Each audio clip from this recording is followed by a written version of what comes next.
Somewhere in rural Georgia, in the years before the Civil War, an enslaved man sat alone in his cabin at night.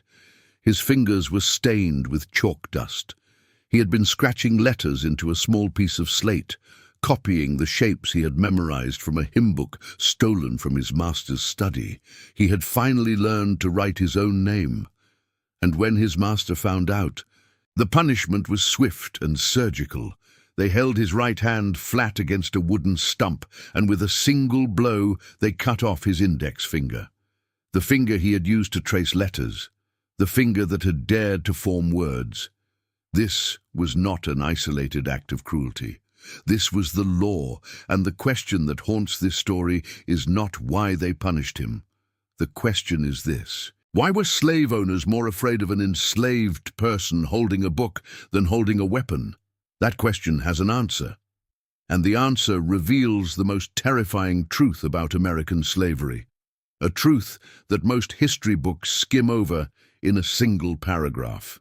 Because the United States of America holds a distinction that no other country in human history shares. Between 1740 and 1834, 7 southern states passed laws that made it a criminal offense to teach an enslaved person to read or write. Not guidelines, not recommendations. Criminal laws with punishments that ranged from fines to imprisonment to public flogging to permanent physical mutilation. America is the only country in recorded history that made literacy itself illegal for an entire class of people based on the color of their skin. Let that sink in. The nation that would later call itself the leader of the free world once made it a crime to teach a human being the alphabet. To understand how this happened, you have to go back to a September morning in 1739, in a place called Stono, South Carolina. On that morning, roughly 60 enslaved people gathered near the Stono River. They had a plan. They broke into a store, seized weapons, and began marching south toward Spanish Florida, where they had heard that freedom awaited them. They carried a banner, they beat drums, and they shouted a single word: liberty. The Stono Rebellion lasted less than a week. The colonial militia crushed it with overwhelming force. Dozens of enslaved people were killed. Their heads were placed on stakes along the road as a warning to others. But the aftermath of Stono changed everything. Because when the authorities investigated the rebellion, they discovered something that terrified them far more than the guns the rebels had carried. Several of the leaders could read. They could read handbills. They could read maps. They could read the Spanish proclamations that promised freedom to any enslaved person who reached Florida. And that realization sent a shockwave through the planter class of South Carolina.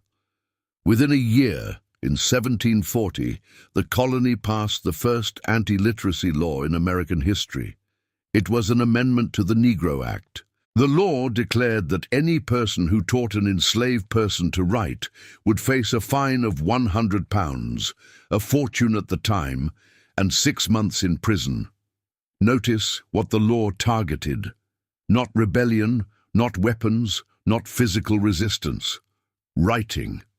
The ability to put thoughts into words and words onto paper. That is what the most powerful men in South Carolina feared above all else. And over the next 94 years, state after state followed their example. North Carolina passed its anti-literacy law in 1831, just months after an event that shook the South to its core. Nat Turner's rebellion.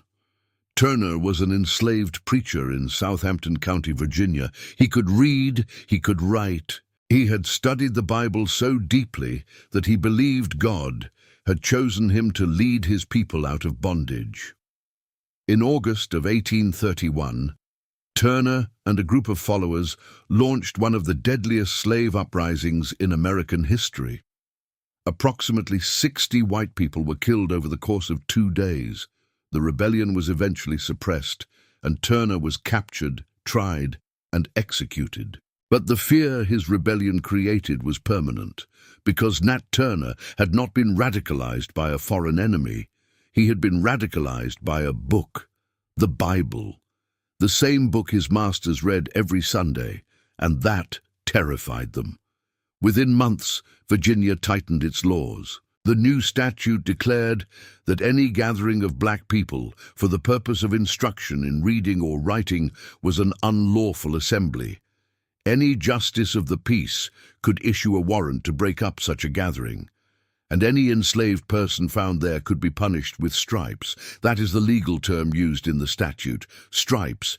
It means lashes from a whip. North Carolina went further.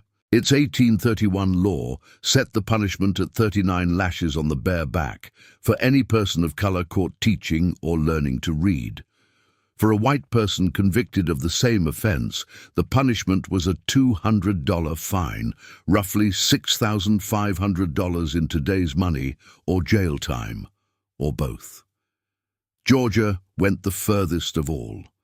Bishop William Henry Hurd, who was born into slavery in Elbert County, Georgia, around 1850, later wrote in his autobiography that any enslaved person caught writing suffered the penalty of having his forefinger cut from his right hand.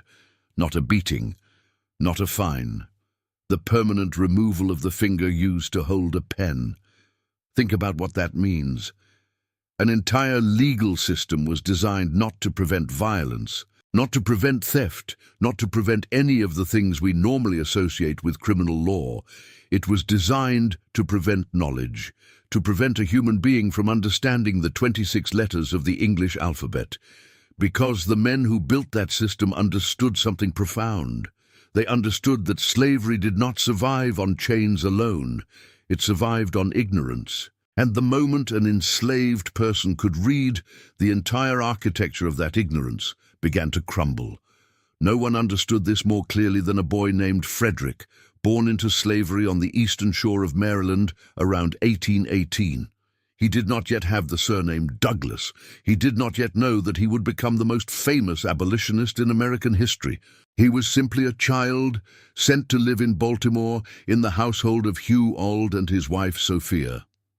Sophia Auld had never owned slaves before. She did not know the rules, written or unwritten. And so, when the young Frederick showed curiosity about the letters in her Bible, she did what any kind person might do. She began to teach him the alphabet. She taught him simple words of 3 and 4 letters. She was, by his own account, proud of his progress, almost as if he were her own child. And then Hugh Auld found out. What happened next was one of the most pivotal moments in American history, though it took place in a private room between a husband and wife with a small enslaved boy listening. Hugh Auld was furious. He told his wife that what she was doing was not only unlawful but unsafe. He told her that if she gave a slave an inch, he would take a mile. He told her that learning would spoil the best slave in the world. He told her that if she taught this boy to read, there would be no keeping him. He would become unmanageable and of no value to his master. He would want to know how to write, and then he would run away. Douglas later wrote that this moment was the first anti-slavery lecture he ever heard, not from an abolitionist, not from a preacher, from a slave owner, because Hugh Auld, in his anger, had accidentally revealed the entire mechanism of slavery. The white man's power to enslave the black man depended on one thing above all else: keeping him ignorant. And in that instant, the boy Frederick understood that if reading was the thing his master feared most, then reading was the thing he needed most. The very thing that was supposed to crush his spirit became the spark that lit it on fire. Sophia Auld obeyed her husband. She stopped the lessons, but it went further than that. The institution of slavery corrupted her. Within months, the woman who had once taught Frederick his letters became one of his fiercest opponents. She would snatch a newspaper out of his hands if she caught him looking at one. She watched him with suspicion. The kind woman he had first met was, in his words, transformed by the poison of slavery into something hard and cruel. But it was too late. Frederick had already tasted the alphabet, and he was determined to swallow the entire language. He developed a strategy that was as heartbreaking as it was brilliant.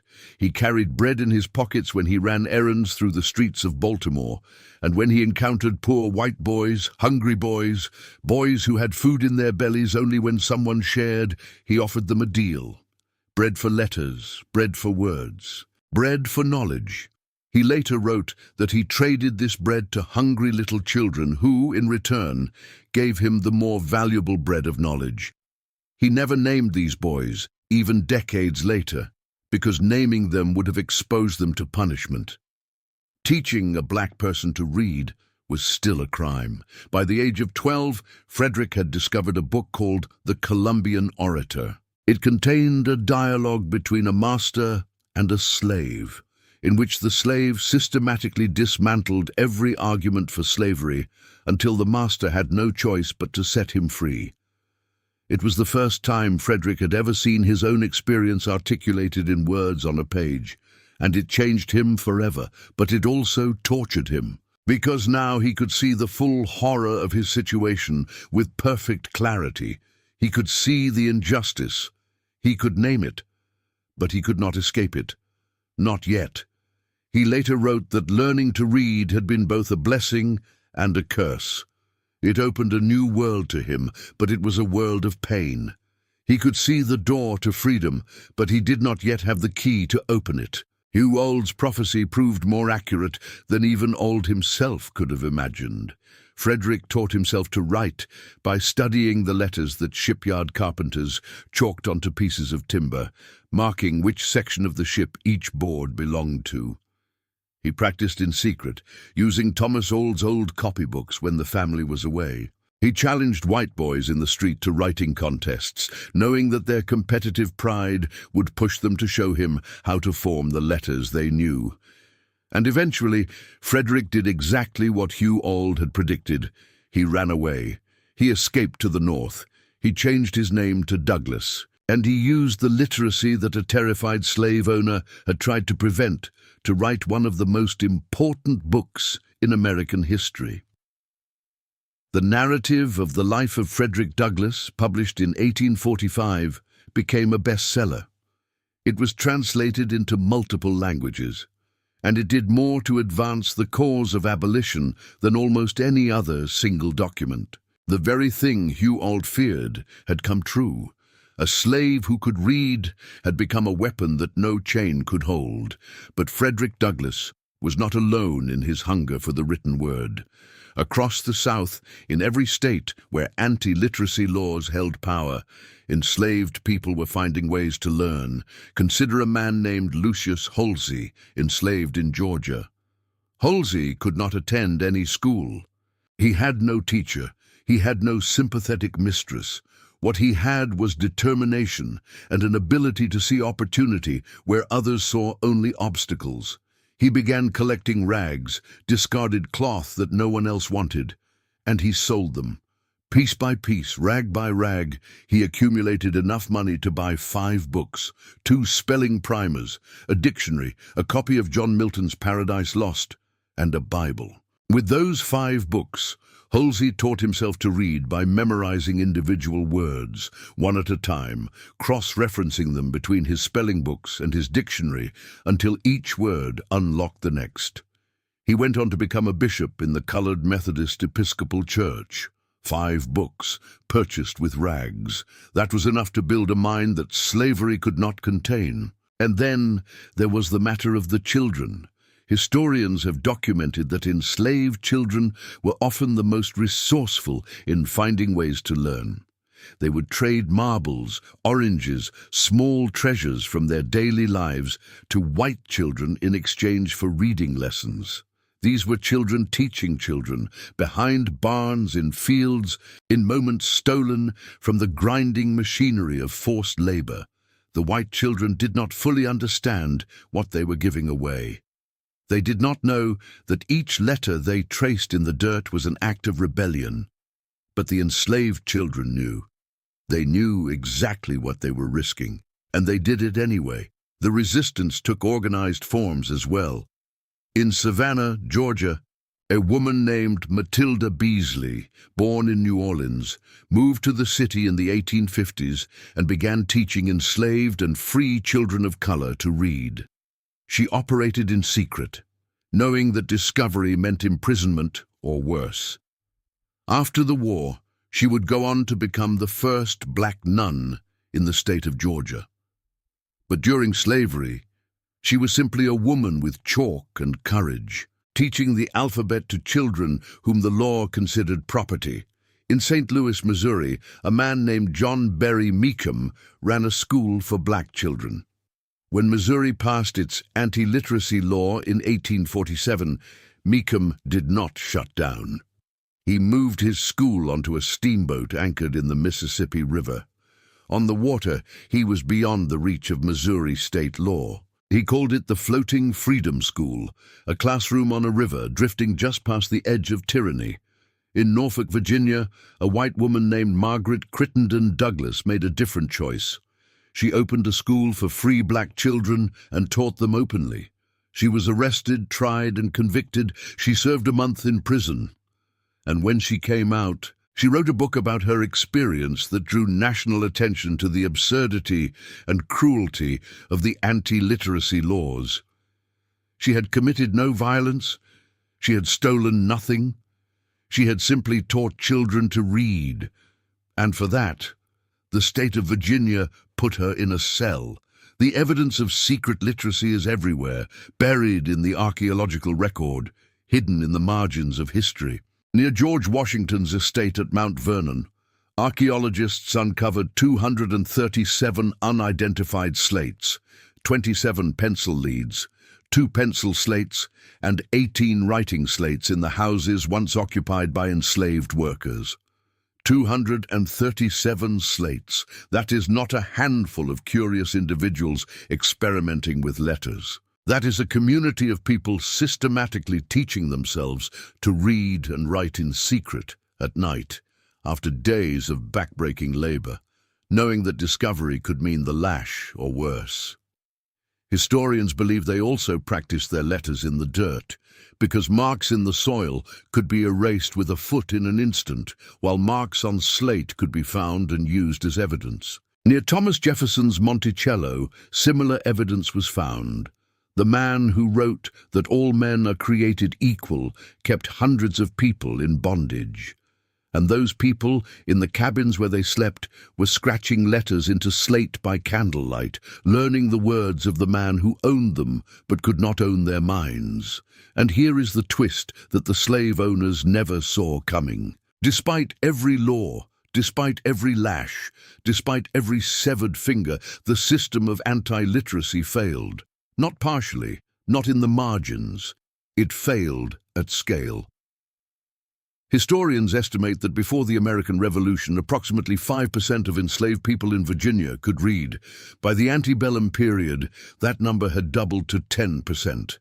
In Kentucky, 20% of runaway slaves were literate and 10% could write.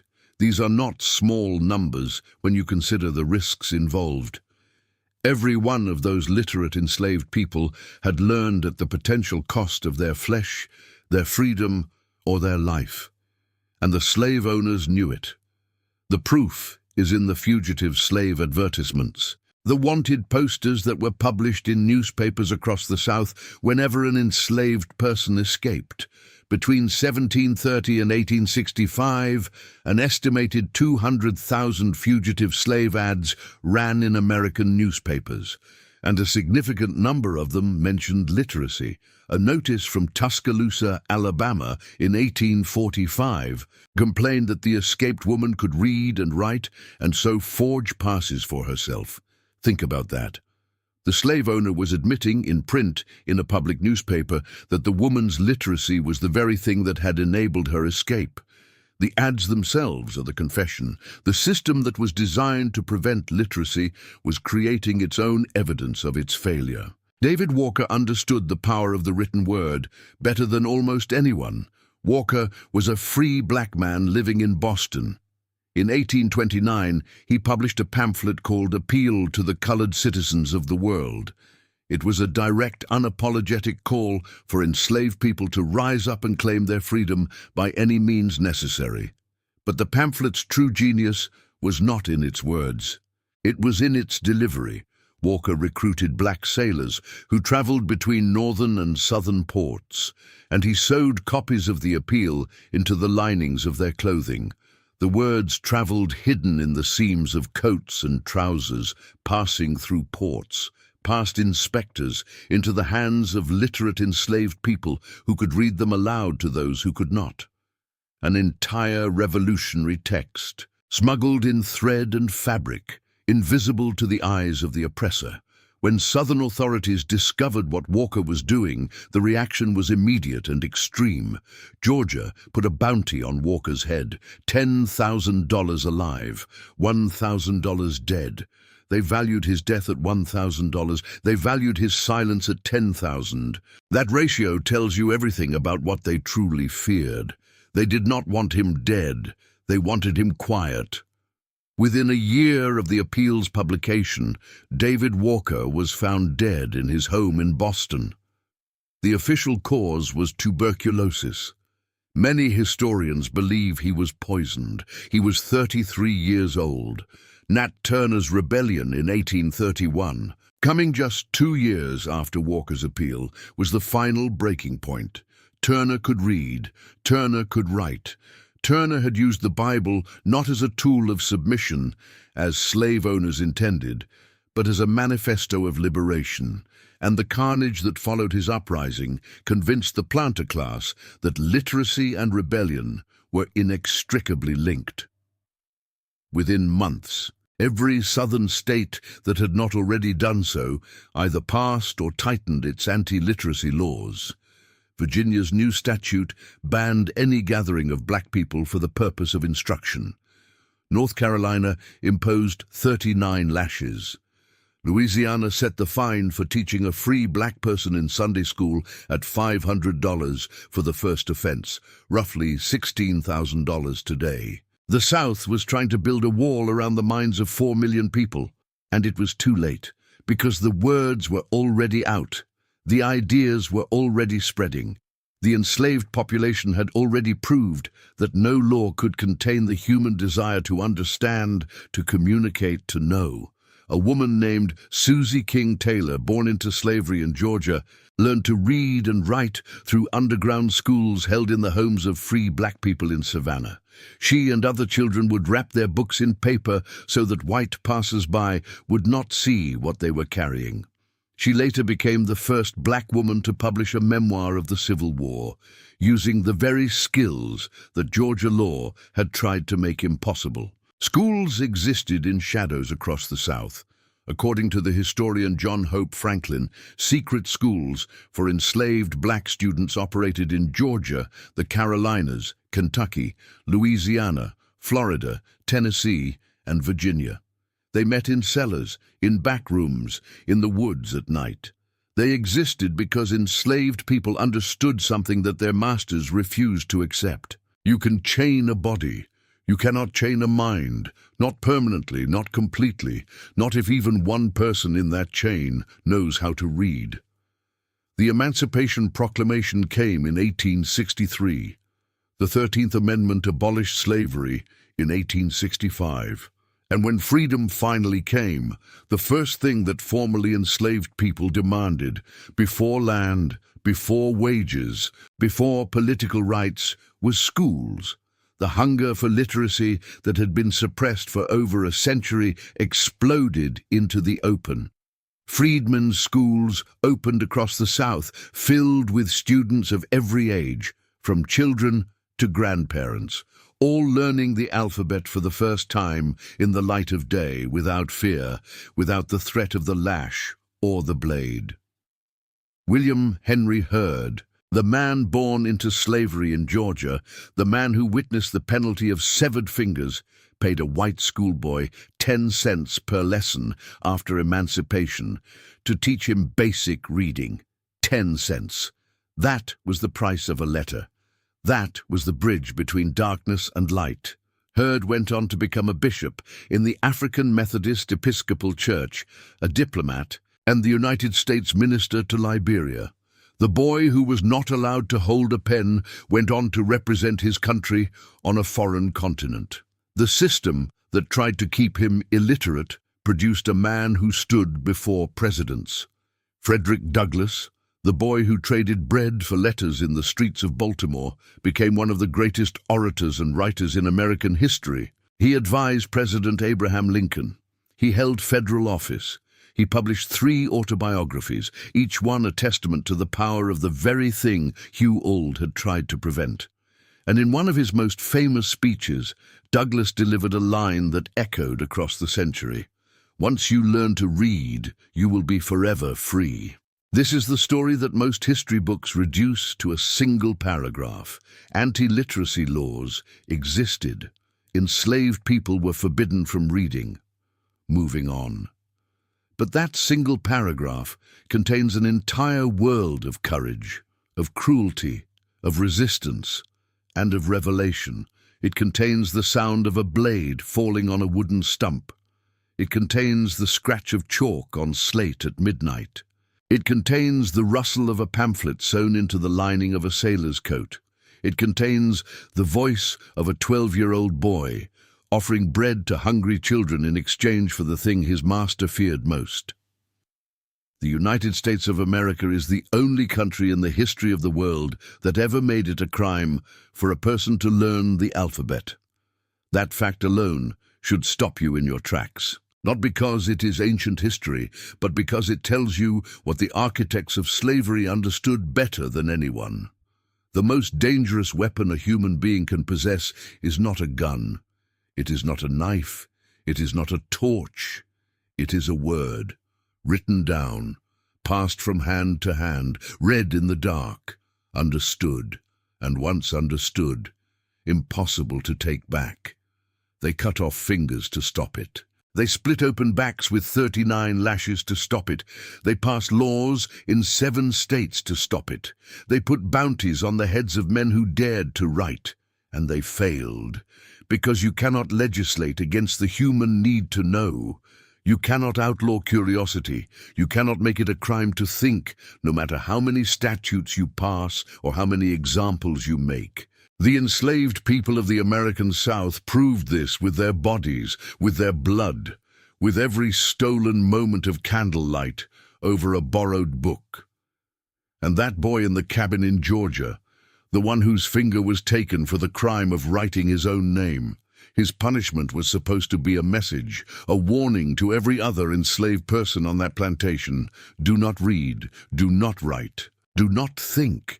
But the message that was actually received was very different. If they are willing to cut off a finger to stop us from learning, then learning must be the most powerful thing in the world.